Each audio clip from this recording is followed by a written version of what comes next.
ಚಾಮರಾಜನಗರ ಜಿಲ್ಲೆ ಹನೂರು ಗ್ರಾಮದ ಶೂಟೌಟ್ ಪ್ರಕರಣವನ್ನು ನ್ಯಾಯಾಂಗ ತನಿಖೆಗೆ ವಹಿಸುವಂತೆ ಆಗ್ರಹಿಸಿ ಮತ್ತು ಶೂಟೌಟ್ ಮಾಡಿದ ಅರಣ್ಯ ಅಧಿಕಾರಿಗಳನ್ನು ಸೇವೆಯಿಂದ ವಜಾಗೊಳಿಸುವಂತೆ ಒತ್ತಾಯಿಸಿ ಹಾಗೂ ಮೃತರ ಕುಟುಂಬಕ್ಕೆ ತಲಾ 1 ಕೋಟಿ ಪರಿಹಾರ ನೀಡುವಂತೆ ಆಗ್ರಹಿಸಿ ಕರ್ನಾಟಕ ದಲಿತ ಹಿಂದುಳಿದ ಕ್ರೈಸ್ತ ಧಾರ್ಮಿಕ ಅಲ್ಪಸಂಖ್ಯಾತರ ಒಕ್ಕೂಟ ಮತ್ತು ಕರ್ನಾಟಕ ಕ್ರೈಸ್ತ ಜಾಗೃತಿ ವೇದಿಕೆಯ ಪದಾಧಿಕಾರಿಗಳು ಇಂದು ಆನೇಕಲ್ ತಾಲೂಕಿನ ಚಂದಾಪುರ ಸರ್ಕಲ್ನಿಂದ ಸೂರ್ಯನಗರ ಪೊಲೀಸ್ ಠಾಣೆವರೆಗೆ ಪ್ರತಿಭಟನಾ ಮೆರವಣಿಗೆಯನ್ನು ನಡೆಸಿದರು.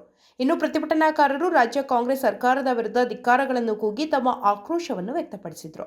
ಇನ್ನು ಈ ವೇಳೆ ಸೂರ್ಯನಗರ ಪೊಲೀಸ್ ಠಾಣೆಯ ಇನ್ಸ್ಪೆಕ್ಟರ್ ಚಂದ್ರಪ್ಪರವರು ಪ್ರತಿಭಟನಾಕಾರರ ಮನವಿಯನ್ನು ಸ್ವೀಕರಿಸಿ ಕೂಡಲೇ ಮೇಲಧಿಕಾರಿಗಳ ಮೂಲಕ ಸರ್ಕಾರಕ್ಕೆ ಮನವಿ ಪತ್ರ ಕಳುಹಿಸಿಕೊಡಲಾಗುವುದು ಎಂದು ಹೇಳಿದರು.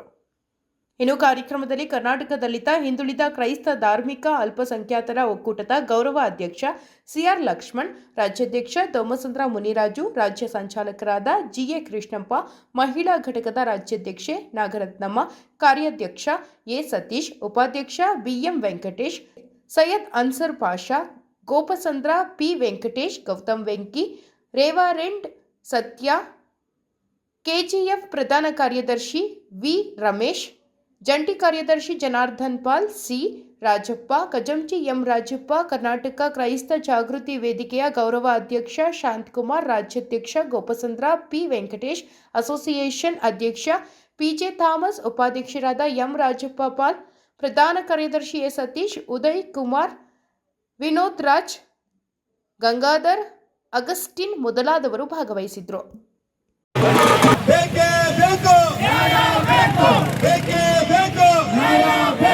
ರೈತರ ಬಗ್ಗೆ ಉಡಾಫೆ ಉತ್ತರ ಕೊಡುವ ನಾರಾಯಣ ಮಂತ್ರಿ ರಾಮಲಿಂಗಾರೆಡ್ಡಿಗೆ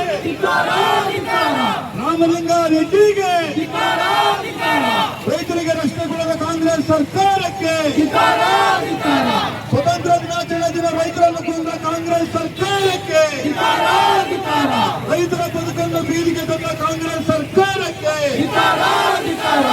ಕೊಲೆಗಡಕ ಅರಣ್ಯ ಅಧಿಕಾರಿಗಳಿಗೆ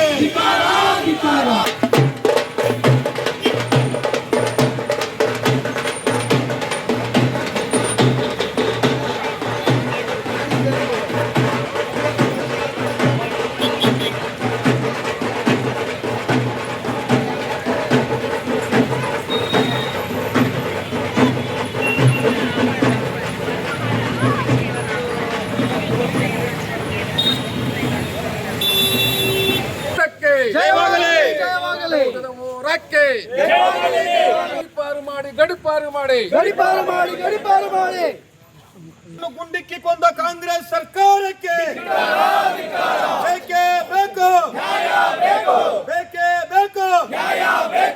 ನಾಲಾಯಕ ಅರಣ್ಯ ಮಂತ್ರಿ ರಾಮಲಿಂಗಾರೆಡ್ಡಿಗೆ ಉಡಾಫೆ ಉತ್ತರ ಕೊಡುವ ರಾಮಲಿಂಗಾರೆಡ್ಡಿಗೆ ತನಿಖೆಯ ದಿಕ್ಕು ತಪ್ಪಿಸುತ್ತಿರುವ ಚಾಮರಾಜನಗರ ಜಿಲ್ಲಾಡಳಿತಕ್ಕೆ ಚಾಮರಾಜನಗರ ಅರಣ್ಯ ಅಧಿಕಾರಿಗಳಿಗೆ ಬೇಕೇ ಬೇಕು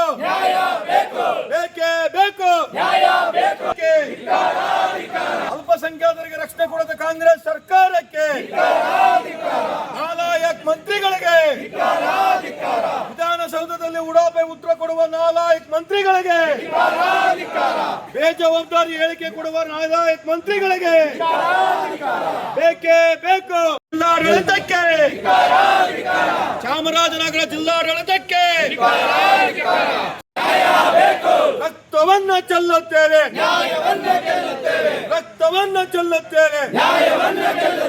ಅಲ್ಪಸಂಖ್ಯಾತರ ವಿರೋಧಿ ಕಾಂಗ್ರೆಸ್ ಸರ್ಕಾರಕ್ಕೆ ದಲಿತರ ವಿರೋಧಿ ಕಾಂಗ್ರೆಸ್ ಸರ್ಕಾರಕ್ಕೆ ಕ್ರೈಸ್ತರ ವಿರೋಧಿ ಕಾಂಗ್ರೆಸ್ ಸರ್ಕಾರಕ್ಕೆ ತಮಿಳುನಾಡು ಮುಂದೆ ರಾಜ್ಯದ ಮಾನ ಕಳೆದ ಕಾಂಗ್ರೆಸ್ ಸರ್ಕಾರಕ್ಕೆ ಸರ್ಕಾರಕ್ಕೆ ಜಿಲ್ಲಾಡಳಿತಕ್ಕೆ ಹೋರಾಟಕ್ಕೆ ಜಾಗೃತಿ ವೇದಿಕೆಯಿಂದ ವಂದನೆಗಳೊಂದಿಗೆ ಪಿ ವೆಂಕಟೇಶ್ವರ ರಾಜ್ಯಾಧ್ಯಕ್ಷರು, ಶಾಂತಕುಮಾರ್ ಎಸ್ ರಾಜ್ಯ ಗೌರವಾಧ್ಯಕ್ಷರು, ಪಿಜೆ ಥಾಮಸ್ ಅಸೋಸಿಯೇಷನ್ ಅಧ್ಯಕ್ಷರು, ಎ ಸತೀಶ್ ಪ್ರಧಾನ ಕಾರ್ಯದರ್ಶಿ, ಎಂ ರಾಜಪ್ಪ ಉಪಾಧ್ಯಕ್ಷರು, ರೆವರೆಂಡ್ ಸತ್ಯ ಕೆಜಿ. ಕರ್ನಾಟಕ ದಲಿತ ಹಿಂದುಳಿದ ಕ್ರೈಸ್ತ ಧಾರ್ಮಿಕ ಅಲ್ಪಸಂಖ್ಯಾತರ ಒಕ್ಕೂಟ ಸಂಘಟನೆ ವತಿಯಿಂದ ಮುಖಂಡರು ಕೊಟ್ಟಿರ್ತಕ್ಕಂಥ ಮನವಿಯನ್ನು ಸ್ವೀಕಾರ ಮಾಡಿದ್ದೀನಿ. ನಾನು ಈ ಮನವಿಯನ್ನು ನಮ್ಮ ಮೇಲಾಧಿಕಾರಿ ಮುಖಾಂತರ ಸರ್ಕಾರಕ್ಕೆ ತಲುಪುವಂಥ ವ್ಯವಸ್ಥೆ ಮಾಡ್ತೇನೆ. ಅಲ್ಪಸಂಖ್ಯಾತರ ವಿರೋಧಿ ಕಾಂಗ್ರೆಸ್ ಸರ್ಕಾರಕ್ಕೆ, ದಲಿತರ ವಿರೋಧಿ ಕಾಂಗ್ರೆಸ್ ಸರ್ಕಾರಕ್ಕೆ ಭೀಮಾ ಸ್ವಾಗತವನ್ನು ಹೇಳ್ತಾ ಎಲ್ರಿಗೂ ಕೂಡ ಪ್ರೈಸ್ ಲಾರ್ಡ್. ಇವತ್ತು ವಿಶೇಷವಾಗಿ ಚಾಮರಾಜನಗರ ಜಿಲ್ಲೆ ಹನೂರು ತಾಲೂಕು ಒಂದು ಗ್ರಾಮದಲ್ಲಿ ಏನು ಆಗಸ್ಟ್ 15ರಂದು ಏನು ಬೆಳಗಿನ ಜಾವ ಒಂದು 5-5:30 ಗಂಟೆ ಸುಮಾರಿನಲ್ಲಿ ಏನು ಕ್ರಿಶ್ಚಿಯನ್ ಸಮುದಾಯಕ್ಕೆ ಸೇರಿದಂಥ 3 ಜನ ರೈತರನ್ನು ಅಲ್ಲಿರ್ತಕ್ಕಂಥ ಅರಣ್ಯಾಧಿಕಾರಿಗಳು ಏಕಾಏಕಿ ಶೂಟೌಟ್ ಮಾಡಿ ಅವರನ್ನು ಅಮಾನವೀಯವಾಗಿ ಕೊಲೆ ಮಾಡಿದ್ದಾರೆ. ಈ ವಿಚಾರವಾಗಿ ಇವತ್ತು ಸರ್ಕಾರ ಮತ್ತು ಸಂಘಟನೆಗಳ ಮಧ್ಯೆ ಮಾತುಕತೆ ವಾಕ್ಚಾತುರ್ಯಗಳು ನಡೆಯುವಂಥ ಸಂದರ್ಭದಲ್ಲಿ ಇವತ್ತು ದಿನಕ್ಕೊಂದೊಂದು ಹೇಳಿಕೆಗಳನ್ನು ಆಡುವಂಥ ಸರ್ಕಾರ ಇವತ್ತು ನಮ್ಮ ಕಣ್ಣೆದುರಿಗೆ ಇಟ್ಟಿದ್ದಾರೆ. ನನ್ನ ಪ್ರಶ್ನೆ ಅನ್ನೋದಾದರೆ, ಇವಾಗ ಅವರು ನಿಜವಾದ ಬೇಟೆಗಾರರು ಆಗಿದ್ದರೆ ಬೇಟೆಗೆ ಫಾರೆಸ್ಟ್ಗೆ ಹೋಗಿದ್ರೆ, ಯಾಕಂದರೆ ಆ ವ್ಯಾಪ್ತಿಯಲ್ಲಿರ್ತಕ್ಕಂಥ ಎಲ್ಲ ಹಳ್ಳಿನಲ್ಲಿರ್ತಕ್ಕಂಥ ಜನ ದನ ಮೇಯಿಸೋದಕ್ಕೆ ಸೌದೆ ಸೊಪ್ಪು ಇನ್ನೊಂದಕ್ಕೆಲ್ಲ ಒಂದು ಫಾರೆಸ್ಟ್ ಪ್ರವೇಶ ಮಾಡ್ತಾರೆ. ಈಗ ಬೇಟೆ ಮಾಡೋದು ಕಾನೂನು ಚೌಕಟ್ಟಿನಲ್ಲಿ ಅಪರಾಧ ಅಕ್ಷಮ. ಆದರೆ ಬೇಟೆ ಮಾಡಿದವ್ರನ್ನೇ ನೇರವಾಗಿ ಶೂಟ್ ಮಾಡೋಂಥ ಅಧಿಕಾರ ಯಾವ ಸಂವಿಧಾನದಲ್ಲಿದೆ? ಇವತ್ತು ಅವ್ರು ಏನು ಮಾಡಬೇಕಾಗಿಂದರೆ ಆ ಬೇಟೆ ಮಾಡಿದಂಥವ್ರನ್ನ ಅರೆಸ್ಟ್ ಮಾಡಿ ಅವ್ರನ್ನ ಪೊಲೀಸು ಇನ್ವೆಸ್ಟಿಗೇಷನ್ ಮಾಡಿ ವಿಚಾರಣೆ ಮಾಡಿ ಅವರು ತಪ್ಪು ಮಾಡಿದ್ದಾಗ ಅವ್ರ ಮೇಲೆ ಕಾನೂನು ಚೌಕಟ್ಟಿನಲ್ಲಿ ಕ್ರಮ ತಗೋಬೇಕಾಗಿತ್ತು. ಆದರೆ ಅದು ಬಿಟ್ಟು ಅವರು ಏಕಾಏಕಿ ಎದೆ ಮತ್ತು ಕೈ ಕತ್ತಿಗೆ ಶೂಟೌಟ್ ಮಾಡಿ ಅವ್ರನ್ನ ಸಾಯಿಸಿದ್ದಾರೆ. ಎರಡನೇ ವಿಚಾರ ಏನಂತ ಹೇಳಿದ್ರೆ, ಇದು ರಿಯಲ್ ಆಗಿ ಒಂದು ಪಾರದರ್ಶಕವಾಗಿ ಈ ಘಟನೆ ಅವರು ಒಪ್ಕೊಳ್ಳೋದಾದರೆ, ಆ 3 ಜನ ಸತ್ತಂಥ ವ್ಯಕ್ತಿಗಳು ಏನು ಕೊಳ್ಳೇಗಾಲ ಮತ್ತು ಚಾಮರಾಜನಗರ ಜಿಲ್ಲಾ ಹಾಸ್ಪಿಟ್ಲ್ ಹತ್ರ ಇದ್ದರೂ ಕೂಡ ಆ 3 ಜನ ವ್ಯಕ್ತಿಗಳನ್ನ ಮೈಸೂರು ಜಿಲ್ಲೆಗೆ ಕರ್ಕೊಂಡೋಗಿದ್ದ, ಮೈಸೂರು ಟೌನ್ಗೆ. ಇದ್ರ ಉದ್ದೇಶ ಏನಾಗಾದರೆ, ಇವತ್ತು ನನ್ನ ಒಂದು ಪ್ರಶ್ನೆ ಸರ್ಕಾರಕ್ಕೆ ಏನಂದರೆ, ಇವತ್ತು ಕ್ಷುಲ್ಲಕ ಕಾರಣಕ್ಕೆ ಯಾವುದೇ ಒಬ್ಬ ಮನುಷ್ಯ ವ್ಯಕ್ತಿ ತಪ್ಪು ಮಾಡ್ತಾನೆ ಅಂತ ಇಟ್ಕೊಳ್ಳಿ. ಈಗ ಯಾವನೊಬ್ಬರು ಕೊಲೆ ಮಾಡೋವನಂತೇಳ್ಬಿಟ್ಟು ಕಾನೂನಲ್ಲಿ ಅವನು ನಾವು ಕೊಲೆ ಮಾಡೋದಕ್ಕೆ ಅಧಿಕಾರ ಇಲ್ಲ. ಬಾಬಾ ಸಾಹೇಬರು ಸಂವಿಧಾನದಲ್ಲಿ ಎಲ್ರಿಗೂ ಕೂಡ ಒಂದು ಸಮಾನವಾದಂಥ ಅವಕಾಶವನ್ನು ಕೊಟ್ಟಿದ್ದಾರೆ. ಅವ್ರು ಇಷ್ಟಾನುಸಾರ ಬದುಕಬಹುದು, ಇಷ್ಟಾನುಸಾರ ಬಟ್ಟೆ ಹಾಕ್ಬೋದು, ಎಲ್ಲ ಬೇಕಂದ್ರೂ ಸುತ್ತಾಡ್ಬೋದು. ಹಂಗಂತೇಳಿ ಬೇಟೆ ಮಾಡಿದವರು ಸರಿ ಅಂತ ನಾನು ಹೇಳ್ತಾ ಇಲ್ಲ. ಅವರು ಕಾನೂನನ್ನ ಮೀರಿ ಬೇಟೆ ಮಾಡಿದರೆ ಅವರು ಕಾನೂನು ಚೌಕಟ್ಟಿನಲ್ಲಿ ಅರೆಸ್ಟ್ ಮಾಡಿ ಅವ್ರ ಮೇಲೆ ಕ್ರಮ ತಗೊಳ್ಳಿ. ಆದರೆ ಶೂಟೌಟ್ ಮಾಡಿ ಇವತ್ತು 3 ಜೀವಗಳನ್ನ ಬಲಿ ತೆಗೆದುಕೊಂಡ್ರಿ. ಇವತ್ತು ಅವರು ಎಲ್ಲ ಬಡವರಾಗಿರೋದ್ರಿಂದ, ಅದರಲ್ಲಿ ವಿಶೇಷವಾಗಿ ಕ್ರಿಶ್ಚಿಯನ್ ಸಮುದಾಯಕ್ಕೆ ಸೇರಿದವರು ಅವರು ಲ್ಯಾಂಗ್ವೇಜ್ ತಮಿಳು. ಅವರು ಮೂಲತಃ ಇವತ್ತು ತಮಿಳುನಾಡಲ್ಲಿ ಕೂಡ ಅವರು ಸಂಬಂಧ ಇದೆ. ಇವತ್ತು ತಮಿಳುನಾಡು ವಿಧಾನಸಭೆಯಲ್ಲಿ ಕೂಡ ಈ ಬಗ್ಗೆ ಒಂದು ಖಂಡನಾ ನಿರ್ಣಯ ಮಾಡಿದ್ದಾರೆ. ಆ ವಿಜಯ್ CM ಏನಿದ್ದಾರೆ ಅವರು ಖಂಡನಾ ನಿರ್ಣಯ ಮಾಡಿದ್ದಾರೆ. ಇಲ್ಲಿ ನಮ್ಮಿರ್ತಕ್ಕಂಥ ಕರ್ನಾಟಕ ರಾಜ್ಯ ಸರ್ಕಾರ ಏನು ಮಾಡಿದ್ದಾರೆ, ಸತ್ತಂಥ ವ್ಯಕ್ತಿಗಳು 5 ಲಕ್ಷ ಫಿಕ್ಸ್ ಮಾಡಿದ್ದಾರೆ. ಅಲ್ಲಿಗೆ ಒಂದು ಜೀವಕ್ಕೆ 5 ಲಕ್ಷನ ಬೆಲೆ, 5 ಲಕ್ಷ ಫಿಕ್ಸ್ ಮಾಡಿ ಅವರು ಕೈ ತೊಳ್ಕೊಂಡಿದ್ದಾರೆ. ಅದಕ್ಕಾಗಿ ನಾವು ಹೇಳೋದೇನೆಂದರೆ, ಇದು ಸಮಗ್ರವಾಗಿ ತನಿಖೆ ಆಗಬೇಕು. ಈ ಪ್ರಕರಣ ಸಮಗ್ರವಾಗಿ ತನಿಖೆ ಆಗಬೇಕು. ತಪ್ಪಿತಸ್ಥರನ್ನ ಗುರುತಿಸಿ ಅವ್ರ ಮೇಲೆ ಕ್ರಮ ತಗೋಬೇಕು. ಎರಡನೇದಾಗಿ ಆ ಸತ್ತಂಥ ಕುಟುಂಬಗಳಿಗೆ ತಲಾ 1 ಕೋಟಿ ರೂಪಾಯಿ ಸರ್ಕಾರದಿಂದ ಪರಿಹಾರ ಘೋಷಣೆ ಮಾಡಬೇಕು. ಜೊತೆಗೆ ಆ ಕುಟುಂಬಗಳಿಗೆ ಸರ್ಕಾರದಿಂದ ಒಬ್ಬರಿಗೆ ಒಂದು ಸರ್ಕಾರ ಉದ್ಯೋಗ ಕೊಡಬೇಕು. ಮತ್ತು ಇನ್ನೊಂದು ವಿಚಾರ ಏನಂದರೆ, ಆ ಫ್ಯಾಮಿಲಿಯಲ್ಲಿರ್ತಕ್ಕಂಥ ಮಕ್ಕಳಿಗೆ ಉಚಿತವಾಗಿ ವಿದ್ಯಾಭ್ಯಾಸವನ್ನು ಕೊಡುವಂಥ ಕೆಲಸವನ್ನು ಮಾಡಬೇಕಂತೇಳಿ ಒಕ್ಕೂಟದ ಮೂಲಕ ಈ ಮೂಲಕ ನಾನು ಆಗ್ರಹ ಮಾಡ್ತಾ ಇದ್ದೀನಿ. ಇವತ್ತು ಒಂದು ಮನವಿಯನ್ನು ಕೊಡ್ತಾ ಇದ್ದೀವಿ. ಕಾರಣ, ಹನೂರಲ್ಲಿ ಫಾರೆಸ್ಟ್ರಲ್ಲಿ 3 ಜನ ದಲಿತ ಯುವಕರನ್ನು ಇವತ್ತು ಕೊಲೆ ಮಾಡಿರೋಂಥದ್ದು. ಫಾರೆಸ್ಟ್ ಆಫೀಸರ್ಗಳೇ ಇವತ್ತು ಕೊಲೆ ಮಾಡಿರೋಂಥದ್ದು. ಒಳಗಡೆ ಬಂದು ಬೇಟೆ ಆಡೋಕ್ಕೆ ಬಂದಿದ್ರು, ಮಾಂಸ ಕದ್ರು, ಪ್ರಾಣಿಗಳು ನೋಡಿದ್ರು ಅಂತ ಹೇಳ್ಬಿಟ್ಟು ಇವತ್ತು ಅವರು ಸುಳ್ಳು ಸಾಕ್ಷಿಗಳನ್ನು ಇವತ್ತು ಸೃಷ್ಟಿ ಮಾಡಿ ಇವತ್ತು ಜನತೆನ, ಈ ಸರ್ಕಾರನ, ಈ ಜನನ ಯಾಮರಿಸ್ತಾ ಇದ್ದಾರೆ. ಯಾವುದೂ ಆಗಿರಲ್ಲ. ಅವರು ನಮ್ಮ ಮೇಲೇ ಫೈರ್ ಮಾಡಿದ್ದಾರೆ ಅಂತ ಹೇಳ್ತಾರೆ. ಒಬ್ಬ ವ್ಯಕ್ತಿ 4 ಜನ ಹೋಗಿದ್ದಾರೆ. 4 ಜನದಲ್ಲಿ ಆಫೀಸರ್ಗಳು ಯಾರೋ ಬಂದರೆ, ಅದು ಕಳ್ತನವಾಗಿ ಹೋಗಿರ್ಬೋದು, ಇಲ್ಲ ಬೇಟೆಗೆ ಹೋಗಿರ್ಬೋದು, ಹೋಗಿದಾರಂಥ ಸಂದರ್ಭದಲ್ಲಿ ಯಾರನ್ನ ಒಬ್ಬರು ಪೊಲೀಸ್ನವ್ರು ಬಂದು ಫೈರ್ ಮಾಡಿದ್ದಾರೆ ಅಂದರೆ ಕಳ್ಳ ಓಡೋಗ್ತಾನೆ. ಯಾರು ಅಲ್ಲಿ ನಿಂತ್ಕೊಳ್ಳೋದಿಲ್ಲ. ಗುಂಡೇಟ್ ಬೀಳ್ತದೆ, ನಾನು ಸಾಯ್ತೀನಿ, ಇಲ್ಲಾಂದ್ರೆ ಹಿಡ್ಕೊಂಡು ಹೋಗ್ತಾರೆ, ಜೈಲ್ಗೆ ಹಾಕ್ತಾರೆ ಅಂತ ಹೇಳ್ಬಿಟ್ಟು ಅವರು ಭಯ ಬಿದ್ದು ಓಡೋಗ್ತಾರೆ. ಇವರು ಬೇಕಂತಲೇ ಉದ್ದೇಶಪೂರ್ವಕವಾಗಿ ಅವರನ್ನು ಎನ್ಕೌಂಟರ್ ಮಾಡಿದ್ದಾರೆ. ಅವ್ರ ಮೇಲೆ ಕೂಡ ಇವತ್ತು ಕೊಲೆ ಕೇಸನ್ನು ಅವ್ರ ಮೇಲೆ ಕೂಡ ಕೊಲೆ ಕೇಸ್ ಅಂತ ಅವ್ರ ಮೇಲೆ FIR ಮಾಡಬೇಕು. ನಾವು ಕೂಡ ಸುಮ್ಗೆ ಬಿಡೋದಿಲ್ಲ. ಯಾಕಂದರೆ ಇವತ್ತು ಒಬ್ಬ ದಲಿತರಿಗಾಗಿದೆ, ತಮಿಳುನಾಡಿಗೂ ಕರ್ನಾಟಕ ಕಾವೇರಿ ಗಲಾಟೆ ನಡೀತಾ ಇದೆ. ಇದೇ ಸಂದರ್ಭದಲ್ಲಿ ಇವತ್ತು 2 ರಾಜ್ಯಗಳಿಗೆ ಬೆಂಕಿ ಇಡುವಂಥ ಕೆಲಸನ ಪೊಲೀಸ್ ಫಾರೆಸ್ಟ್ ಇಲಾಖೆ ಅಧಿಕಾರಿಗಳು ಇವತ್ತು ಮಾಡಿದ್ದಾರೆ. ಯಾಕಂದರೆ ಅವ್ರದ್ದೊಂದು ಅಜೆಂಡಾ ಇದೆ. ಆ ಅಜೆಂಡಾದಲ್ಲಿ ಏನು ಇವತ್ತು ಕ್ರಿಶ್ಚಿಯನ್ ಇರ್ಬೋದು, ಮುಸ್ಲಿಮ್ಸ್ ಇರ್ಬೋದು, ದಲಿತರು ಇರ್ಬೋದು, ಯಾರು ತಲೆ ಎತ್ತಬಾರ್ದು. ಯಾರು ಎಲ್ಲಿ ಸಿಕ್ಕಿದ್ರೆ ಅಲ್ಲಿ ಹಿಂದಿನ ಕಾಲದಲ್ಲಿ ಅವರು ಏನು ಮಾಡ್ತಾ ಇದ್ರು ಅಂದರೆ ಟ್ರೈಬಲ್ ಲೆಕ್ಕದಲ್ಲಿ ಹಾಕಿ ಅವ್ರ ಮೇಲೆ ಕೇಸ್ಗಳು ಹಾಕಿ ಜೈಲುಗಳು ಕಳಿಸ್ತಾ ಇದ್ರು. ಅವರು ಅಜೆಂಡಾಗಳು ಅವೇನೆ. ಇವತ್ತು ಫಾರೆಸ್ಟಲ್ಲಿ ಅದೇ ಉದ್ದೇಶ ಇಟ್ಕೊಂಡು ಇವತ್ತು ಕೊಂದಾಕ್ಬಿಟ್ಟು ಬೇಟೆಗೆ ಬಂದಿದ್ರು. ಅಲ್ಲಿ ಮಾಂಸ ಇತ್ತು, ಗುಡ್ಡೆಗಳು ಹಾಕಿದ್ರು, 30 kg ಇತ್ತು. ಈ ರೀತಿ ಹೇಳಿ ಸುಳ್ಳು ಹೇಳಿ ತಪ್ಪಿಸ್ಕೊಳ್ಳೋದಕ್ಕೆ ವ್ಯವಸ್ಥೆ ಮಾಡ್ತಾ ಇದ್ದಾರೆ. ಅದು ಯಾವುದೇ ಕಾರಣಕ್ಕೂ ನಾವು ಒಪ್ಕೊಳ್ಳೋದಿಲ್ಲ. ಮುಂದಿನ ದಿನಗಳಲ್ಲಿ ಇವತ್ತು ಸಾಂಕೇತಿಕವಾಗಿ ಇವತ್ತು ಒಂದು ಹೋರಾಟ ಮಾಡಿದ್ದೀವಿ. ಇಡೀ ತಾಲೂಕು ಬಂದ್ ಮಾಡೋದಕ್ಕೆ ಒಂದು ಕರೆಯನ್ನು ಕೊಡ್ತೀವಿ.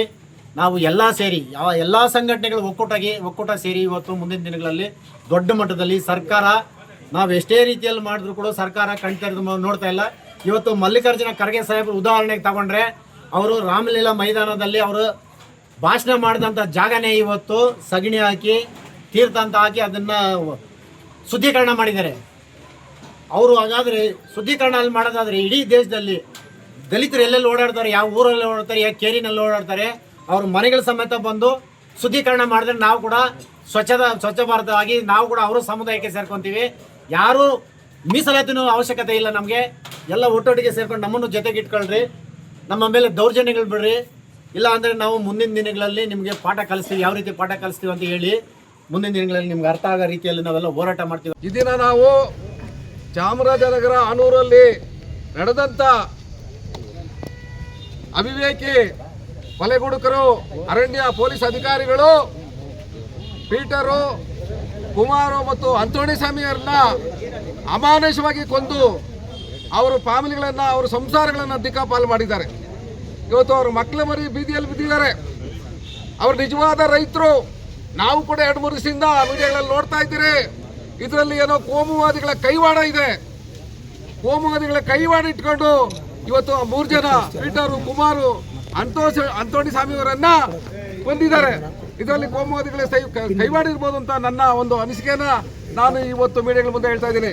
ಬಂಧುಗಳೇ, ಈ ಒಂದು ಘಟನೆಗಳನ್ನ ನಮ್ಮ ಎಲ್ಲ ಕ್ರೈಸ್ತ ಸಮುದಾಯದವರು, ದಲಿತ ಹಿಂದುಳಿದ ವರ್ಗದವರು, ಮುಸಲ್ಮಾನರು ಕೂಡ ಎಲ್ಲ ಕೈ ಜೋಡಿಸಿ ಇವತ್ತು ನಾವು ಒಂದು ಸಾಂಕೇತಿಕ ಪ್ರತಿಭಟನೆಯನ್ನ ಈ ಒಂದು ಸ್ಟೇಷನ್ ಮುಂದೆ ಮಾಡ್ತಾ ಇದ್ದೀರಿ.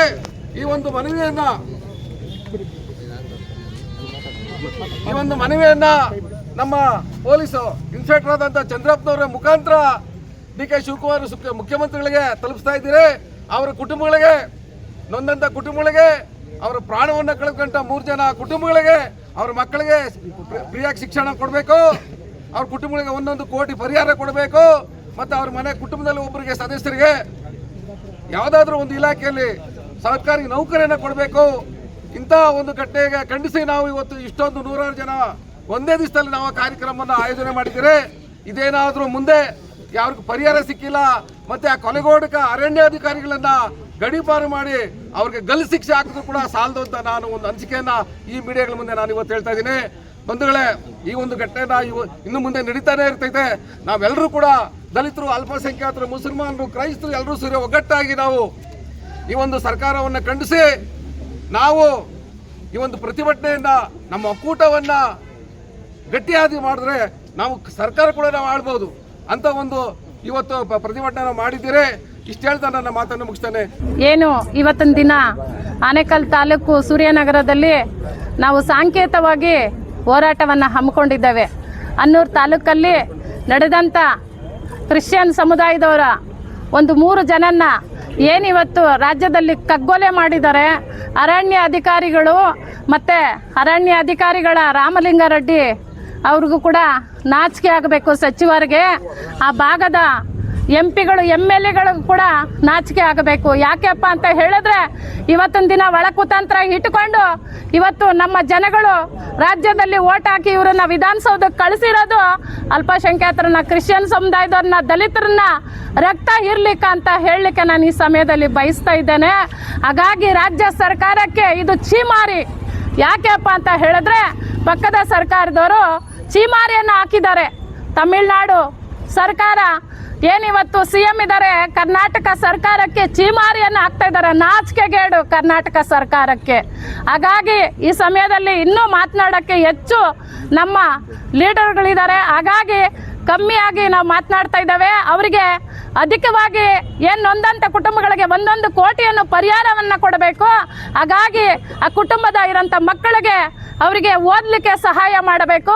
ಏನಿವತ್ತು ರಾಜ್ಯ ಸರ್ಕಾರ ಯಾವ ದಿಕ್ಕಿಗೆ ಸಾಗ್ತಾ ಇದೆ, ಹೆಚ್ಚಿನ ರೀತಿಯಲ್ಲಿ ನಮ್ಮ ಮಹಿಳೆಯರಿಗೆ ರಕ್ಷಣೆ ಇಲ್ಲ, ಮಕ್ಕಳಿಗೆ ರಕ್ಷಣೆ ಇಲ್ಲ, ಮತ್ತು ವಯಸ್ಸಾದಂಥ ವೃದ್ಧರಿಗೆ ರಕ್ಷಣೆ ಇಲ್ಲ. ಇವತ್ತು ಎಲ್ಲಿ ನೋಡಿದ್ರೆ ಅತ್ಯಾಚಾರಗಳು, ಕೊಲೆಗಳು, ಮರ್ಡರ್ಗಳಾಗ್ತಾ ಇದೆ. ಇವತ್ತು ರಾಜ್ಯ ಸರ್ಕಾರ ಅವರಿಗೆ ಕುಮ್ಮ ಕಟ್ಕೊಂಡು ಇವತ್ತಿನ ದಿನದಲ್ಲಿ ನಡೆಸ್ತಾ ಇದೆ. ನಾಚಿಕೆ ಆಗಬೇಕು ರಾಜ್ಯ ಸರ್ಕಾರಕ್ಕೆ. ಇದನ್ನ ಇವತ್ತು ಸಾಂಕೇತವಾಗಿ ಬಿಟ್ಟಿದ್ದೇವೆ. ಹಾಗಾಗಿ ಇನ್ನು ಮುಂದಿನ ದಿನಗಳಲ್ಲಿ ನಾವು ಹೆಚ್ಚಿನ ರೀತಿಯಲ್ಲಿ ಆನೇಕಲ್ ತಾಲೂಕಲ್ಲಿ NH ಬಂದ್ ಮಾಡೋ ಮೂಲಕವಾಗಿ ನಾವು ರಾಜ್ಯ ಸರ್ಕಾರಕ್ಕೆ ಎಚ್ಚರಿಕೆಯನ್ನ ಕೊಡ್ತಾ ಇದ್ದೇವೆ. ಈ ಸರ್ಕಾರ ಇರೋದು ದಲಿತರ ಪರವಾಗಿ, ಮತ್ತೆ ಕ್ರಿಶ್ಚಿಯನ್ ಸಮುದಾಯದ ಪರವಾಗಿ, ಬಡವರ ಪರವಾಗಿ, ಶೋಷಿತರ ಪರವಾಗಿ, ಹೆಚ್ಚಿನ ರೀತಿಯಲ್ಲಿ ದಲಿತ ಸಮುದಾಯದ ಪರವಾಗಿ ಇವರು ಏನನ್ನ ಎತ್ಕೊಬೇಕು. ಇವರ ಕೈಗೆ ಅವರ ಮೇಲೆ ನಡೀತಾ ಇರೋಂಥ ಕಗ್ಗೊಲೆಗಳನ್ನ ಇವರು ಖಂಡಿಸಬೇಕು. ಇವರು ಖಂಡಿಸ್ತಾ ಇಲ್ಲ. 52 ಜನ ವಿಧಾನಸೌಧಕ್ಕೆ ಕಳಿಸ್ಕೊಟ್ಟಿದ್ದೇವೆ. ಏನಕ್ಕೆ ಸ್ವಾಮಿ? ನಮ್ಮ ದಲಿತರ, ಅಲ್ಪಸಂಖ್ಯಾತರ, ಕ್ರಿಶ್ಚಿಯನ್ ಸಮುದಾಯದವರ ರಕ್ತವನ್ನ ಇರ್ಲಿಕ್ಕನ ಇವರು ತಿಗಣೆಗಳಾಗಿದ್ದಾರ ಯಾವುದೇ ಒಂದು ಜನ್ಮದಲ್ಲಿ. ಹಾಗಾಗಿ ಈ ಸಮಯದಲ್ಲಿ ಇನ್ನೂ ಹೆಚ್ಚಿನ ರೀತಿ ಮಾತನಾಡೋಕ್ಕೆ ನಮಗೆ ಬಯಸ್ತಾ ಇದ್ದೇವೆ. ಹಾಗಾಗಿ ಅವರಿಗೆ ಒಂದು ಏನು ಅವರನ್ನ ಕಗ್ಗೊಲೆ ಮಾಡಿದ್ದಾರೆ ಅರಣ್ಯ ಇಲಾಖೆಯವರು, ಅವರನ್ನ ದೊಡ್ಡ ಮಟ್ಟದಲ್ಲಿ ಅವರನ್ನ ಗಡಿಪಾರು ಮಾಡಿ ಅವರನ್ನ ಗಲ್ಲಿಗೇರಿಸಿದ್ರು ತಪ್ಪಾಗಕ್ಕಿಲ್ಲ. ಇವರು ಮಾಂಸ ಕದ್ದಿದ್ದಕ್ಕೇನೆ ಇವರು ಅವರನ್ನ 3 ಇವತ್ತು ಕಗ್ಗೊಲೆ ಮಾಡಿದ್ದಾರೆ.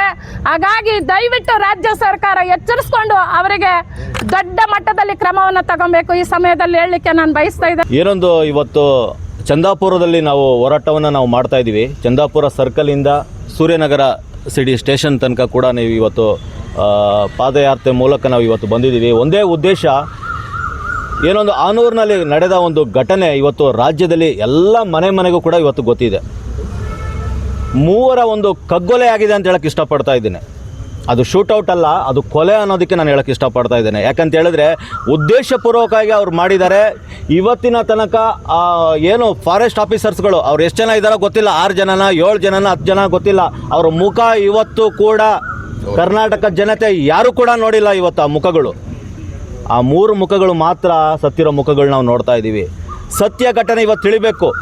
ಮೊನ್ನೆ ದಿನ ನಾವು ನಮ್ಮ ಕರ್ನಾಟಕ ಕ್ರೈಸ್ತ ಸಂಘಟನೆ ವತಿಯಿಂದ ನಮ್ಮ ತಂಡದವರು ಚಾಮರಾಜನಗರ ಜಿಲ್ಲೆ ಕೊಳ್ಳೇಗಾಲ ತಾಲೂಕಿನ ಆನೂರು ಆ ಗ್ರಾಮಕ್ಕೆ ನಾವು ಭೇಟಿ ನೀಡಿದ್ವು. 3 ಕುಟುಂಬನೂ ಕೂಡ ನಾವು ಭೇಟಿ ಮಾಡಿದ್ದೀವಿ. 3 ಬಳಿನೂ ಕೂಡ ನಾವು ಗ್ರೌಂಡ್ ರಿಪೋರ್ಟ್ ತೊಗೊಂಡಿದ್ದೀವಿ. ಆ ಏರಿಯಾದ ಎಲ್ಲ ಜನಸಾಮಾನ್ಯರ ಹತ್ರನೂ ಕೂಡ ನಾವು ರಿಪೋರ್ಟ್ ತೊಗೊಂಡಿದ್ದೀವಿ. 15 ಕಿಲೋಮೀಟ್ರು ಅಂತ ಏನೋ ಹೇಳ್ತಾ ಇದ್ದಾರಲ್ಲ, ಏನು ಅರಣ್ಯ 100 ಮೀಟ್ರ್ ಇಲ್ಲ ರೀ. ಅರಣ್ಯ 100 ಮೀಟ್ರ್ ಇಲ್ಲ. ಹತ್ರದಲ್ಲೇ ನಾವು ನೋಡ್ಬೋದು ಅರಣ್ಯ. ಅವ್ರ ಹಸುಗಳು, ಸಾಕಿರೋ ಹಸುಗಳು ಅರಣ್ಯಕ್ಕೆ ಹೋಗಲ್ವ? ಹಾಗಾದರೆ ಇನ್ನೊಂದು ನೋಡಬೇಕಾಗಿದೆ, ಆ ಏನೊಂದು ಊರು ಇದೆಯಲ್ಲ, ಆ ಸುತ್ತಲೂ ಕಾಡಿದೆ. ಆ ಊರಿಗೆ ಬರಬೇಕಂದ್ರೆ ಕಾಡಿನ ಮೂಲಕನೇ ಊರಿಗೆ ಬರಬೇಕು. ಇದು ಜನಸಾಮಾನ್ಯರಿಗೆ ಗೊತ್ತಿರೋದಿಲ್ಲ. ನೀವು ಮಾಧ್ಯಮದಲ್ಲಿ ವೀಡಿಯೋಗಳನ್ನ ನೋಡ್ತಾ ಇರ್ತೀರಾ, ಹೇಗೆ ಬೇಕಾದರೂ ವೀಡಿಯೋಗಳಾಗ್ತಾ ಇರ್ತಾರೆ. ಇವತ್ತಿನ ದಿನ ಸತ್ಯವನ್ನು ಸಾರುವಂಥ ಚಾನಲ್ಗಳು ಭಾಳ ಕಡಿಮೆ ಇದೆ. ಹೇಗೆ ಬೇಕಾದ್ರೆ ಯಾವುದೋ ಒಂದು ವೀಡಿಯೋ ಸಿಗುತ್ತೆ, ಎಡಿಟ್ ಮಾಡಿ ಇವ್ರು ಹಾಕ್ತಾರೆ. ಬರೀ ಲೈಕು, ವ್ಯೂಸು, ಕಮೆಂಟು, ಅವ್ರಿಗೆ ದುಡ್ಡು ಬಂದರೆ ಸಾಕು. ಸತ್ಯ ಸಂಗತಿ ಆ 3 ಜನಕ್ಕೆ ನ್ಯಾಯ ಸಿಗೋದು ಹೇಗೆ ಸ್ವಾಮಿ? ಇವತ್ತು ಆ 3 ಜನಕ್ಕೆ ನ್ಯಾಯ ಸಿಗಬೇಕಂತ ಹೇಳಿದ್ರೆ ನಿಜವಾದ ಸಂಗತಿ ಇವತ್ತು ಗೊತ್ತಾಗಬೇಕು. ಇವತ್ತು ಏನೊಂದು ಕೊಲೆ ಆಗಿದೆಯಲ್ಲ, ಆ ಸ್ಥಳ ಎಲ್ಲಿ ನಡೆದಿದ್ದ ಘಟನೆ ಅಂತಲೂ ತೋರಿಸಿಲ್ಲ. ಇವತ್ತು ಯಾರಿಗೂ ಗೊತ್ತಿಲ್ಲ. ಗೊತ್ತಿದೆಯಾ? ಯಾರು ನೋಡಿದಾರಾ? ಯಾರು ಕೂಡ ನೋಡಿಲ್ಲ. ಇವತ್ತು ಹೊಡೆದಿರೋ ಬುಲೆಟ್ ಯಾವುದಂತ ತಿಳ್ಕೊಳ್ರಿ. ಮನುಷ್ಯನಿಗೆ ಹೊಡೆಯೋ ಬುಲೆಟ್ ಅಲ್ಲ ಅದು. ಪ್ರಾಣಿಗಳಿಗೆ, ಆನೆಗಳಿಗೆ ಹೊಡೆಯುವಂಥ ಬುಲೆಟ್, ಆನೆಗಳಿಗೆ, ಜಿಂಕೆಗಳಿಗೆ ಹೊಡೆಯುವಂಥ ಬುಲೆಟಲ್ಲಿ ಇವತ್ತು ಹೊಡೆದಿದ್ದಾರೆ. ಅಂದರೆ ಮನುಷ್ಯನ ಮೇಲೆ ಪ್ರಯೋಗ ಮಾಡ್ಬೋದಾ?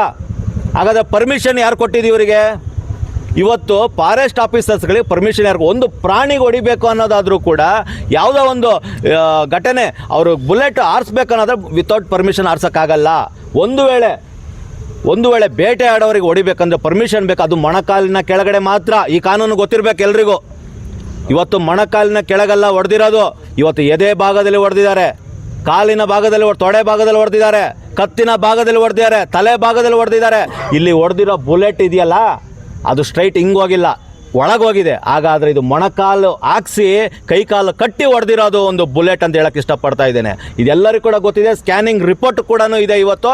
ಇದನ್ನು ಉಲ್ಟಾ ಮಾಡೋದಕ್ಕೆ ನೋಡ್ರಿ, ನಾನು ಹೇಳ್ತೀನಿ ನೋಡ್ರಿ, ಅವತ್ತಿನ ದಿನ ಏನೋ ಒಂದು ಗುಂಡಿನ ಚಕಮಕಿ ಆಯಿತು ಅಂತ ಹೇಳ್ತಾ ಇದ್ದೀರಲ್ಲ, ಒಬ್ರಿಗೊಬ್ರು ಅವ್ರು ಗುಂಡಾರ್ಸೋ ಅಂತಾರೆ. ಆಯಿತು, ಎಷ್ಟು ಜನ ಫಾರೆಸ್ಟ್ರಿಗೆ ಒದೆ ಬಿದ್ದಿದೆ ಹೇಳಿ ನೋಡೋಣ. ಎಷ್ಟು ಜನರಿಗೆ ಏಟು ಬಿದ್ದಿದೆ? ಹಾಗಾದರೆ ಒಬ್ಬರು ಫಾರೆಸ್ಟ್ ಆಫೀಸರಿಗೂ ಕೂಡ ಏಟು ಬಿದ್ದಿಲ್ಲ. ಅಲ್ಲಿ ಯಾವುದೇ ಒಂದು ಚಿಕ್ಕ ಗಾಯನೂ ಕೂಡ ಆಗಿಲ್ಲ. ಬೇಕಾದ್ರೆ ಇವತ್ತು ಬೇಕಾದ್ರೆ ಕ್ರಿಯೇಟ್ ಮಾಡಿಬಿಡ್ತೀರಾ ಗಾಯಗಳಾಗಿರೋದು, ಹೊಸದಾಗಿ ಬೇಕಾದ್ರೆ ಕ್ರಿಯೇಟ್ ಮಾಡಿಬಿಡ್ತೀರಾ. ಯಾವುದೇ ಗಾಯಗಳು ಕೂಡ ಆಗಿಲ್ಲ. ಆಯಿತು, ಅವ್ರ ಮೇಲೆ ಶೂಟೌಟ್ ಆಯ್ತಲ್ಲ, ನೀವೇ ಯಾಕೆ ಅದನ್ನು ತೊಗೊಂಡೋದ್ರಿ? ಯಾರು ಪರ್ಮಿಷನ್ ಕೊಟ್ಟಿದ್ದಾಗಾದರೆ? ಅಲ್ಲಿ ಸತ್ತಿರೋ ಜಾಗವನ್ನು ಬಿಟ್ಟು ಅಲ್ಲಿ ಏನೋ ಒಂದು ರಿಪೋರ್ಟ್ ಇದೆಯಲ್ಲ, ಮಾಜಾರು ಮಾಡಿದ್ದೀರಲ್ಲ ತೊಗೊಂಡೋಗಿ. ಕೊಳ್ಳೇಗಾಲದಲ್ಲಿ ನಿಮಗೆ ಜಾಗ ಇತ್ತು, ಚಾಮರಾಜನಗರದಲ್ಲಿ ಇತ್ತು, ಆನೂರಲ್ಲೂ ಕೂಡ ಇತ್ತು. ಯಾಕೆ ಮೈಸೂರಿಗೆ ಹೋಯ್ತಾಗಾದರೆ? ಉತ್ತರ ಕೊಡಬೇಕು, ಸರ್ಕಾರ ಉತ್ತರ ಕೊಡಬೇಕಿದ್ದು. ಅರಣ್ಯಾಧಿಕಾರಿ ನಮ್ಮದು ಯಾರೋ ಸಚಿವರಾಗಿದ್ದಿಲ್ಲ ರಾಮಲಿಂಗಾರೆಡ್ಡಿ ಅವರು ಕೂಡ ಉತ್ತರ ಕೊಡಬೇಕು. ಇವತ್ತು ನಿನ್ನೆ ದಿನ ಮಾನ್ಯ ಮುಖ್ಯಮಂತ್ರಿಗಳಿಗೆ ಡಿ ಕೆ ಶಿವಕುಮಾರ್ ಅವರಿಗೆ ಭೇಟಿ ನೀಡಿದ ಲೆಟ್ರು ತನಿಖೆ ಆಗಬೇಕು ಅಂತೇಳಿ. ಹಾಗೆ ರಾಮಲಿಂಗಾರೆಡ್ಡಿ ಸರ್ ಅವರಿಗೂ ಕೂಡ ಲೆಟ್ರ್ ನೀಡಿದ್ದೀವಿ, ಸೂಕ್ತ ರೀತಿಯಲ್ಲಿ ತನಿಖೆ ಆಗಬೇಕು ಅಂತ. Next doctor U T Khader ಅಲ್ಪಸಂಖ್ಯಾತರ ಸಚಿವರಾಗಿದ್ದಾರೆ, ಅವರಿಗೂ ಕೂಡ ಲೆಟ್ರ್ ಕೊಟ್ಟಿದ್ದೀವಿ. ಇದು ಸುಮ್ಮನೆ ಅಲ್ಲ ರೀ, ಇದು ರಿಸೀವ್ಡ್ ಕಾಪಿ ತೊಗೊಂಬಂದಿದ್ದೀವಿ. ರಾಜ್ಯ ಮಟ್ಟದಲ್ಲಿ ದೊಡ್ಡ ಒಂದು ಹೋರಾಟವನ್ನೇ ನಾವು ತೋರಿಸ್ತೀವಿ 3 ಜನಕ್ಕೆ ನ್ಯಾಯ ಸಿಕ್ಕಿಲ್ಲ ಅಂತ ಹೇಳಿದ್ರೆ. ಇವತ್ತು ಚಂದಾಪುರದಲ್ಲಿ ಪ್ರಾರಂಭ ಆಗಿದೆ. ನಾಳೆ ದಿನ ಪ್ರತಿಯೊಂದು ಜಿಲ್ಲೆಯಲ್ಲೂ ಕೂಡ, ಇದೀಗಲೇ ಗುಲ್ಬರ್ಗ, ನಮ್ಮ ಸಂಘಟನೆಯಿಂದ ಗುಲ್ಬರ್ಗ, ಬೀದರ್, ಬೇರೆ ಬೇರೆ ಜಿಲ್ಲೆಗಳಲ್ಲೆಲ್ಲ ಇವಾಗ ಕರೆ ಕೊಟ್ಟಿದ್ದೀವಿ. ಎಲ್ಲ ಕಡೆನೂ ಸ್ಟಾರ್ಟ್ ಆಗುತ್ತೆ. ಒಂದೇ ಉದ್ದೇಶ, ಅವರಿಗೆ ನ್ಯಾಯ ಸಿಗಬೇಕು. ನೋಡಿ, ಮತ್ತೆ ನಾವು ನೋಡ್ತಾ ಇದ್ದೀವಲ್ಲಿ ಏನೊಂದು 3 ಮೇಲೆ ಒಂದು ಪ್ರಕರಣ ಆಗಿದೆಯಲ್ಲ, ಅದು ಬೇರೆ ಬೇರೆ ರೀತಿಯಾದ ತಿರುವು ಪಡ್ಕೊಳ್ಳೋಕ್ಕೆ ಬೇರೆ ಬೇರೆ ರೀತಿಯಾದ ನೀವೇ ಅದನ್ನು ಮಾಡ್ತಾ ಇದ್ದೀರಾ. ಅನೇಕ ನೀವು ಇವತ್ತು ತೋರಿಸ್ತಾ ಇದ್ದೀರಾ ಮಾಂಸ 25-30 kg ಮಾಂಸ. ಉಳಿದಿದ್ದ ಮಾಂಸ ಎಲ್ಲೋಯ್ತ್ರಿ? ಯಾರು ತಿಂದುಬಿಟ್ರು? ಪರಿಶೀಲನೆ ಮಾಡಿ. ಆ ಮಾಂಸ ಯಾವುದು ಅಂತ ಇನ್ನೂ ಪರಿಶೀಲನೆ ಆಗದೆ ಜಿಂಕೆದು ಅಂತ ಹೇಗೆ ನೀವು ಹಾಕ್ತೀರಾ ಮೀಡಿಯಾದಲ್ಲಿ, ಮಾಧ್ಯಮದಲ್ಲಿ ಹೇಗೆ ಹಾಕ್ತೀರಾ ಹೇಳಿ ನೋಡೋಣ? ಯಾರು ಕೊಟ್ಟಿದ್ದು ಅನುಮತಿ? Without permission. ಅದು ಯಾವ ಮಾಂಸ ಅಂತ ಗೊತ್ತಿಲ್ಲ, ನಾಯಿದ, ದನದ, ಯಾವ ಕುರಿದ, ಯಾರಿಗೆ ಗೊತ್ತಿಲ್ಲ. ಅದು ಜಿಂಕೆದು ಅಂತ ಹೇಳ್ತಾ ಇದ್ದೀರಾ. ಯಾವುದೋ ಒಂದು ಹಳೆ ತಲೆ ತೋರಿಸ್ಬಿಟ್ಟು ಇವತ್ತಿನ ಚಾನಲ್ ನೋಡ್ತಾ ಇದ್ದೀನಿ, ಅದು ಮೊನ್ನೆದು ಅಂತ ಹೇಳ್ತಾ ಇದ್ದೀರಾ. ಈಗೆಲ್ಲ ಕೂಡ ನಡೀತಾ ಇದೆ ಇವತ್ತಿನ ದಿನ. ಏನೊಂದು ಸುಳ್ಳು ಸುದ್ದಿ ಬರ್ತಾ ಇದೆ. ಬ್ಯಾಗ್ ಹೊಸ ಸ್ಲಿಪ್ಪರ್ ರೀ, ಇನ್ನೂ ಲೇಬಲೇ ತೆಗೆದಿಲ್ಲ, ಆ ಸ್ಲಿಪ್ಪರ್ಗಳೆಲ್ಲ ತೋರಿಸ್ತಾ ಇದ್ದಾರೆ. 4 ಜೊತೆ, ಫಸ್ಟ್ 1 ಜೊತೆ ಬಂತು, ಈಗ 4 ಜೊತೆ ಬಂತು. ಹೀಗೆ ಡೇ ಬೈ ಡೇ ಇದಾಗ್ತಾ ಇದೆ. ನೆಕ್ಸ್ಟ್ ಟಿ ವಿನಲ್ಲಿ ಇವತ್ತು ನೋಡೋದು ಯಾವುದೋ ಮತಾಂತರದ ಯಾವುದೋ ಒಂದು ಆಗ್ತಾ ಇದ್ರಿ, ಇವತ್ತು ನೋಡ್ತಾ ಇದ್ದೆ. ಇದೆಲ್ಲವೂ ಕೂಡ ಉದ್ದೇಶಪೂರ್ವಕವಾಗಿ ಆ ಕ್ರೈಸ್ತ ಸಮುದಾಯದ 3 ಕುಟುಂಬದ ಮೇಲೆ ನೀವು ಒತ್ತಡವನ್ನು ಹಾಕಿ ಅವರಿಗೆ ನ್ಯಾಯ ಸಿಗದೆ ರೀತಿಯಾಗಿ ಮಾಡ್ತಾ ಇದ್ದೀರಾ. ಕಾಂಗ್ರೆಸ್ ಸರ್ಕಾರದಿಂದ ನ್ಯಾಯ ಇಲ್ಲ ರೀ. ಇವತ್ತು ಕಾಂಗ್ರೆಸ್ ಸರ್ಕಾರದ ಅಲ್ಪಸಂಖ್ಯಾತರು ಕಾಂಗ್ರೆಸ್ ಸರ್ಕಾರ ಅಂತ ಜೀವ ಬಿಡ್ತಾರೆ, ಓಟ್ ಹಾಕ್ತಾರೆ. ಎಲ್ಲರೂ ಇದೆ. ಹಾಗಾದರೆ ಡಿ ಕೆ ಶಿವಕುಮಾರ್ ಅವರು ಇದಕ್ಕೆ ನ್ಯಾಯ ಕೊಡಬೇಕು, ಇದಕ್ಕೆ ಸರಿಯಾದ ರೀತಿಯಲ್ಲಿ ನ್ಯಾಯ ಸಿಗಬೇಕು. ಮತ್ತು ಏನು ತನಿಖೆ ಮ್ಯಾಜಿಸ್ಟ್ರೇಟ್ ಮುಂದೆ ಇಟ್ಟಿದ್ದೀರಲ್ಲ, ದಯವಿಟ್ಟು ಮ್ಯಾಜಿಸ್ಟ್ರೇಟ್ ಅಂದರೆ ಯಾರು ರೀ? ತಹಶೀಲ್ದಾರು ಮತ್ತು ಯಾರು AC, ಅವ್ರ ಮುಂದೆ ಏನಕ್ಕೆ ಇಟ್ಟಿದ್ದೀರಾ ತಗೊಂಡೋಗಿ? ಇವತ್ತು ಪರಿಶೀಲನೆಯಲ್ಲಿ ಹೋಗಿ ಪರಿಶೀಲನೆ ಮಾಡಿ ಒಂದೊಂದು ಕೊಡ್ತಾ ಇರೋ ರಿಪೋರ್ಟ್ ಯಾರು? ನಿಮ್ಮದೇ ಸರ್ಕಾರದವ್ರು ಕೊಡ್ತಾ ಇದ್ದಾರೆ. SITಗೆ ಇದು ಕೊಡಿ ಅಂತೇಳಿ ನಾವು ಆಗ್ರಹ ಮಾಡ್ತಾ ಇದ್ದೀವಿ. ನಮ್ಮ ಐವನ್ ಡಿಸೋಜರ್ ಅವರು ಕೂಡ MLC ಅವರು ಕೂಡ ಆಗ್ರಹ ಮಾಡಿದ್ದಾರೆ, ವಿಧಾನಸಭೆಯಲ್ಲಿ ಮಾತಾಡಿದ್ದಾರೆ, ಇದ್ರ ಬಗ್ಗೆ ಧ್ವನಿ ಎತ್ತಿದ್ದಾರೆ. ನಮ್ಮ ಅನೇಕ ನಾಯಕರು, ಸಂಘಟನೆ ಕಾರ್ಯಕರ್ತರು ಕೂಡ ಮತ್ತು ಸರ್ಕಾರದ ಅಧೀನದಲ್ಲಿರೋ ಭಾಳಷ್ಟು ಜನ ಇದ್ರ ಬಗ್ಗೆ ಮಾತಾಡ್ತಾರೆ. ಯಾಕೆ SITಗೆ ಕೊಟ್ಟಿಲ್ಲ ಇನ್ನೂ ಕೂಡ? ದಯವಿಟ್ಟು SIT ಕೊಡಿ. ಎಲ್ಲ ಕೂಡ ಪರಿಶೀಲನೆ ಆಗಬೇಕು. ಇಲ್ಲದಿದ್ದರೆ ದೊಡ್ಡ ಮಟ್ಟಕ್ಕೆ ಒಂದು ಹೋರಾಟ ನಡೆಯುತ್ತೆ. ಮತ್ತು 1 ಕೋಟಿ ಪರಿಹಾರ ಅಂತ ಹೇಳ್ತಾ ಇದ್ರು, ಅವ್ರಿಗೆ 5 ಕೋಟಿ ಅಲ್ಲ 10 ಕೋಟಿ ಪರಿಹಾರ ಕೊಟ್ಟರು ಸಾಲೋದಿಲ್ಲ. ಅಂಥ ಜೀವಗಳಿಗೆ ಮತ್ತೆ ಜೀವ ಬರೋದಿಲ್ಲ. ಮತ್ತೆ 3 ವ್ಯಕ್ತಿಗಳು ಏನು ಪ್ರಾಣ ಕಳ್ಕೊಂಡು 4ನೇ ವ್ಯಕ್ತಿ ಓಡೋಗಿದ್ದೇನಕ್ಕೆ? ನಿಮ್ಮ ಒಂದು ಭಯದಿಂದ.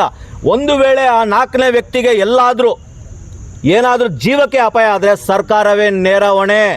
ನಿಮ್ಮ ಒಂದು ಇದರಲ್ಲಿ ಸರಿಯಾದ ರೀತಿಯಲ್ಲಿ ಆತನ ಇಡಬೇಕು. ಆತನ ಎಲ್ಲಿದ್ದಾನೆ, ಯಾವ ಹಾಸ್ಪಿಟ್ಲ್ ಅಂತ ಗೊತ್ತಿಲ್ಲ. ಅದನ್ನು ಸರಿಯಾದ ಸುರಕ್ಷತೆ, ಭದ್ರತೆ ಸರ್ಕಾರದಲ್ಲಿ ಇದೆ. ದಯವಿಟ್ಟು ಇವತ್ತಿನ ದಿನ ಇಲ್ಲಿ ನಡೀತಿರೋ ಘಟನೆ ಕುರಿತಾಗಿ ತಮಿಳುನಾಡಿನ ವಿಜಯರವರು ಧ್ವನಿ ಎತ್ತಬೇಕಾಗಾದ್ರೆ, ಯಾಕ್ರಿ ನಮ್ಮಲ್ಲಿ ಅಂಥ ನಾಯಕರಿಲ್ವಾ? ಮಾತಾಡೋಕ್ಕೆ ಶಕ್ತಿ ಇಲ್ವಾ ಇವತ್ತು? ದಯವಿಟ್ಟು ಅದನ್ನು ಮಾಡಿ ಅಂತ ಕೇಳ್ಕೊಳ್ತಾ ಇದ್ದೀನಿ. ಮತ್ತು ಕುಟುಂಬಕ್ಕೆ ನಾನು ಡೈರೆಕ್ಟ್ ವಿಸಿಟ್ ಮಾಡಿ, ತುಂಬ ಬಡ ಕುಟುಂಬಗಳು, ಅವರಿಗೆ ದಯವಿಟ್ಟು ಸರ್ಕಾರಿ ಹುದ್ದೆ ಕೊಡಿ, ಸರ್ಕಾರಿ ಹುದ್ದೆಗಳು ಕೊಡಿ ಆ 3 ಕುಟುಂಬಕ್ಕೆ ಅಂತ ಕೇಳ್ಕೊಳ್ತಾ ಇದ್ದೇನೆ. ಮತ್ತು ಸುಳ್ಳು ಸುದ್ದಿ ಹಬ್ಬೋದು ಬೇಡ. ಅಲ್ಲಿನ ಫಾದರ್ ಅವರು ಕೂಡ, ಕ್ಯಾಥೋಲಿಕ್ ಫಾದರ್ ಅವರು ಕೂಡ ಭೇಟಿಯಾಗಿದ್ದೆ ನಾನು, ಜೋಸೆಫ್ ಚಾರ್ಲ್ಸ್ ಅಂತೇಳಿ, ಅವರು ಕೂಡ ಮಾತಾಡಿದ್ದಾರೆ. ಸಂಪೂರ್ಣವಾಗಿ ಅಲ್ಲಿ ಇಡೀ ಊರು ಮಾತಾಡ್ತಾ ಇದ್ದಾರೆ. ಇಡೀ ಊರು ಎಲ್ಲ ಸಮುದಾಯದವರು ಒಂದಾಗಿದ್ದಾರಲ್ಲಿ. ನೀವು ಕರ್ನಾಟಕದಲ್ಲಿ ಬೇರೆ ಬೇರೆ ರೀತಿಯಾಗಿ ಟಾಮ್ ಹೊಡಿತಾ ಇದ್ದೀರಾ, ಸುದ್ದಿ ಪ್ರಚಾರ ಮಾಡ್ತಾ ಇದ್ದೀರಾ. ಇಡೀ ಊರು ಒಂದಾಗಿ ಆ 3 ಕುಟುಂಬ ಜೊತೆಗೆ ನಿಂತಿದ್ದಾರೆ. ಎಲ್ಲರೂ ಒಂದಾಗಿದ್ದಾರೆ, ಎಲ್ಲರೂ ಒಂದೇ ಫ್ಯಾಮಿಲಿ ಥರ ಇದ್ದಾರೆ. ದಯವಿಟ್ಟು ಅವರಿಗೆ ನ್ಯಾಯ ಕೊಡಿ ಅಂತೇಳಿ ಈ ಮೂಲಕ ಇಲ್ಲಿ ನೆರೆದಿರುವ ಎಲ್ಲ ನಾಯಕರು, ಯಾರೆಲ್ಲ ನಾಯಕರು ದಲಿತ ಮುಖಂಡರು ಇದ್ದಾರೆ, ನಮ್ಮ ಕ್ರೈಸ್ತ ಮುಖಂಡರುಗಳು, ಅನೇಕ ದೊಡ್ಡ ದೊಡ್ಡ ಸೇವಕರುಗಳು ಕೂಡ ಇದ್ದಾರೆ, ಹಲವಾರು ಸಂಘ ಸಂಸ್ಥೆಗಳು ಸಂಘಟನೆಗಳು ಕೂಡ ಇದ್ದಾರೆ. ಎಲ್ಲರ ನೇತೃತ್ವದಲ್ಲಿ ಸರ್ಕಾರಕ್ಕೆ ನಾವು ಮನವಿ ಮಾಡ್ಕೊಳ್ತಾ ಇದ್ದೀವಿ. ಇವತ್ತು ಆನೂರಿನಲ್ಲಿ ನಡೆದಂಥ ಎನ್ಕೌಂಟ್ರು, ಅದು ಎನ್ಕೌಂಟ್ರ್ ಅಲ್ಲ, ಅದು ಕೊಲೆ. ಅದನ್ನು ಖಂಡಿಸಿ ಇವತ್ತು ನಾವು ಸೂರತ್ ಸಿಟಿ ಸ್ಟೇಷನ್ ಮುಂಭಾಗಕ್ಕೆ ಹೋರಾಟದ ಮುಖಾಂತರವಾಗಿ ನಮ್ಮ ಮನವಿಯನ್ನು ಸಲ್ಲಿಸಕ್ಕೆ ಬಂದಿದ್ದೇವೆ. ಇವತ್ತು ದೇಶದಲ್ಲಿ ಬೆನ್ನೆಲುಬು ಯಾರು ಅಂದರೆ ರೈತ. ಇವತ್ತು ದೇಶದಲ್ಲಿ ಬೆನ್ನೆಲುಬು ಆಗಿರುವಂಥ ರೈತನನ್ನು ಸ್ವತಂತ್ರ ದಿನಾಚರಣೆ ಅಂದು ಬರಬರವಾಗಿ ಎನ್ಕೌಂಟ್ರ್ ಅಲ್ಲ, ಕೊಲೆ ಅದು ಮಾಡಿದ್ದಾರೆ. ಹಂಗಾಗಿ ಇವತ್ತು ನಾವು ಕೆಲವೊಂದು ವಿಚಾರಗಳನ್ನು ಕಾನೂನುಬದ್ಧವಾಗಿ ನಾವು ತಿಳ್ಕೊಂಡಿದ್ದೇವೆ. ಯಾವುದೇ ಯಾರೋ ಫಾರೆಸ್ಟ್ ಅಧಿಕಾರಿ ಒಂದು ವೇಳೆ ಅವರು ಜಿಂಕೆಯನ್ನೇ ಬೇಟೆಯಾಡಿದರೆ ಅವರನ್ನು ಸ್ಥಳೀಯವಾಗಿರುವಂಥ ಪೊಲೀಸ್ ಠಾಣೆ ಕರ್ಕೊಂಡು ಹೋಗಿ ಕಂಪ್ಲೇಂಟ್ ಕೊಟ್ಟು ಅಲ್ಲಿಂದ ಅವರನ್ನು ತನಿಖೆಗೆ ಒಳಪಡಿಸಬೇಕಾಗಿತ್ತು, ಕಾನೂನುಬದ್ಧವಾಗಿ ಕ್ರಮ ಜರುಗಿಸಬೇಕಾಗಿತ್ತು. ಇವತ್ತು ಯಾವುದೇ ಫಾರೆಸ್ಟ್ ಡಿಪಾರ್ಟ್ಮೆಂಟ್ ಅಧಿಕಾರಿಗಳಿಗೆ ಎನ್ಕೌಂಟ್ರ್ ಮಾಡಲಿಕ್ಕೆ ಯಾವುದೇ ಕಾನೂನಲ್ಲಿ ಅವಕಾಶ ಇಲ್ಲ. ಇದನ್ನು ಉದ್ದೇಶಪೂರ್ವಕವಾಗಿ ಇವತ್ತು ಅವರು ಕ್ರೈಸ್ತ ಸಮುದಾಯದವರು ಒಂದು ಕಡೆ ಹೋರಾಟಗಳು ನಡೀತಾ ಇದ್ದಾವೆ. ಅದರ ಮೂಲದ ಬಂದ್ಬಿಟ್ಟು ಅವರು ರೈತರು. ಇವತ್ತು ರೈತರನ್ನು ಕೊಂದಂಥ ಈ ಕಾಂಗ್ರೆಸ್ ಸರ್ಕಾರ ಇವರಿಗೆ ಮೊದಲನೆಯಾಗಿ ಧಿಕ್ಕಾರ ಹೇಳ್ತಾ ಇದ್ದೇನೆ. ಮತ್ತು ಈ ಕೊಲೆಗಡಕರನ್ನು ಏನು ಅರಣ್ಯ ಅಧಿಕಾರಿ ಕೊಲೆಗಡಕರನ್ನು ಅವರನ್ನು ಡಿಪೆಂಡ್ ಮಾಡಿಕೊಳ್ತಾರೆ, ಸಮರ್ಥನೆ ಮಾಡಿಕೊಳ್ತಾರೆ ನಮ್ಮ ರಾಮಲಿಂಗಾರೆಡ್ಡಿ ಅವರು. ಇವತ್ತು ರಾಮಲಿಂಗಾರೆಡ್ಡಿ ಅವರಿಗೆ ಒಂದು ಮಾತು ಹೇಳ್ತಾ ಇದ್ದೇನೆ. ಇವತ್ತು ಕ್ರಿಶ್ಚಿಯನ್ರು, ದಲಿತರು ಮತ್ತು ಮುಸ್ಲಿಂ ಸಮುದಾಯಗಳು, ಹಿಂದೂ ವರ್ಗದವರು ಇವತ್ತು ನಿಮ್ಮನ್ನು ಓಟ್ ಹಾಕಿ ಇವತ್ತು ಸರ್ಕಾರಕ್ಕೆ ಅಧಿಕಾರಕ್ಕೆ ತಗೊಂಬಂದಿರೋದು. ಇವತ್ತು ರಕ್ಷಣೆ ಮಾಡಬೇಕಾದ ಸರ್ಕಾರ ಇವತ್ತು ನೇರವಾಗಿ ಪೊಲೀಸ್ ಅಧಿಕಾರಿಗಳ ಮುಖಾಂತರವಾಗಿ ಏನು ಅರಣ್ಯ ಅಧಿಕಾರಿಗಳ ಮುಖಾಂತರ ಗುಂಡಿಕೊಳ್ಳುವಂಥ ಪರಿಸ್ಥಿತಿಗಳಾಗಿದ್ದಾವೆ. ಯಾವ ದಿಕ್ಕಿಗೆ ನಾವು ಸಾಗ್ತಾ ಇದ್ದೇವೆ ಸಮಾಜನ ಅರ್ಥ ಮಾಡ್ಕೋಬೇಕು. ಮೊದಲನೇದಾಗಿ ಇವತ್ತು ಏನು ನಮ್ಮ ಕ್ರೈಸ್ತ ಸಮುದಾಯದ ಲೀಡರ್ಗಳೇನಿದ್ದಾರಲ್ಲ, MLA ಜಾರ್ಜ್ ಇವರೆಲ್ಲನೂ ಇವರಿಗೆ ನಾಚಿಕೆ ಆಗಬೇಕು. ಇಷ್ಟೊತ್ತಿಗೆ ಇವರು ರಿಸೈನ್ ಮಾಡಿಬಿಟ್ಟು ಬರಬೇಕಾಗಿತ್ತು.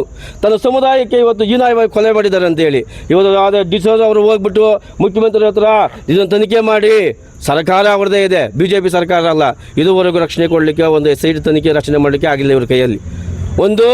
ಇವತ್ತು ಸಿಟ್ಟಿಂಗು ಒಂದು ಜಡ್ಜಿನ ಮೂಲಕವಾಗಿ ಅದನ್ನು ತನಿಖೆಗೆ ಒಪ್ಪಿಸೋದಕ್ಕಾಗಿಲ್ಲ ಇದುವರೆಗೂ. ಇವತ್ತು ನಾವೇ ಹೋರಾಟ ಮಾಡ್ತಾ ಇಲ್ಲ, ಕ್ರಿಶ್ಚಿಯನ್ರು ಹೋರಾಟ ಮಾಡ್ತಾ ಇಲ್ಲ, ರೈತರು ಹೋರಾಟ ಮಾಡ್ತಾ ಇದ್ದಾರೆ, ಮತ್ತು ಪ್ರಗತಿಪರ ಸಂಘಟನೆಗಳು, ಕನ್ನಡ ಸಂಘಟನೆಗಳು ಹೋರಾಟ ಮಾಡ್ತಾ ಇದ್ದಾರೆ.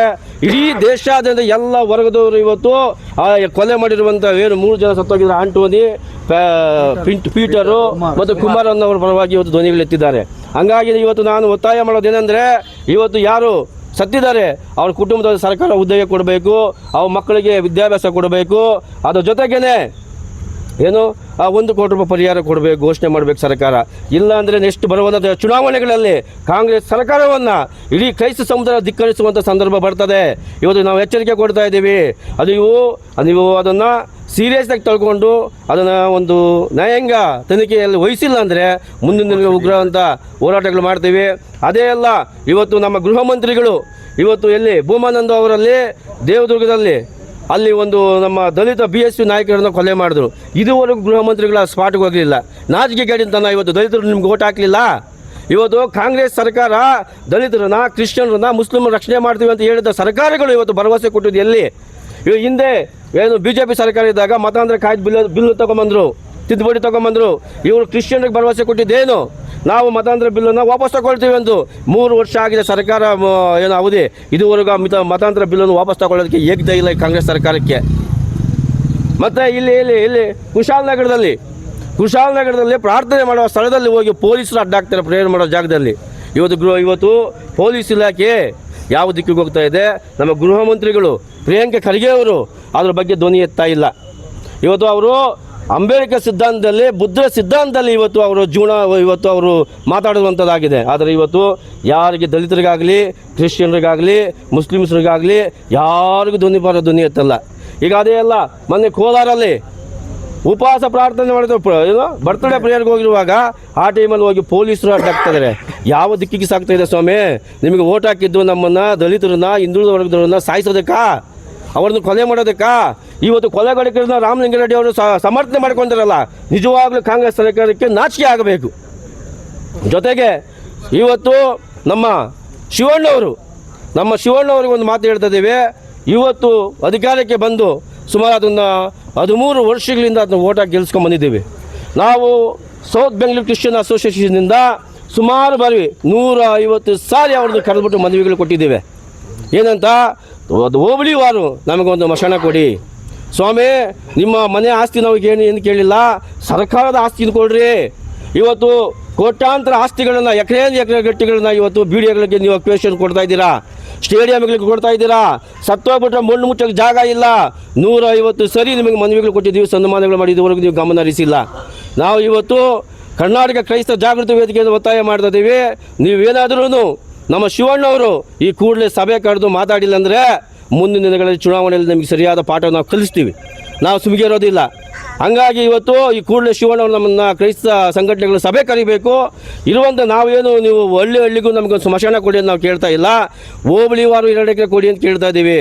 ದಯಮಾಡಿ ಕೊಟ್ಟಿಲ್ಲ ಅಂದರೆ ಈ ತಾಲೂಕಲ್ಲಿ ನಾವು 30,000 ಜನಸಂಖ್ಯೆ ಇದ್ದೀವಿ. ಬರುವ ದಿನಗಳಲ್ಲಿ ಶಿವಣ್ಣವರಿಗೆ ತಕ್ಕ ಪಾಠವನ್ನು ಕಲಿಸ್ತಾ ಇದ್ದೀವಿ. ಇವತ್ತು ಕರ್ನಾಟಕ ಕ್ರೈಸ್ತ ಜಾಗೃತಿ ವೇದಿಕೆಯಿಂದ ಇವತ್ತು ಒತ್ತಾಯ ಮಾಡ್ತಾ ಇದ್ದೀವಿ ಅಂತ ಹೇಳ್ತಾ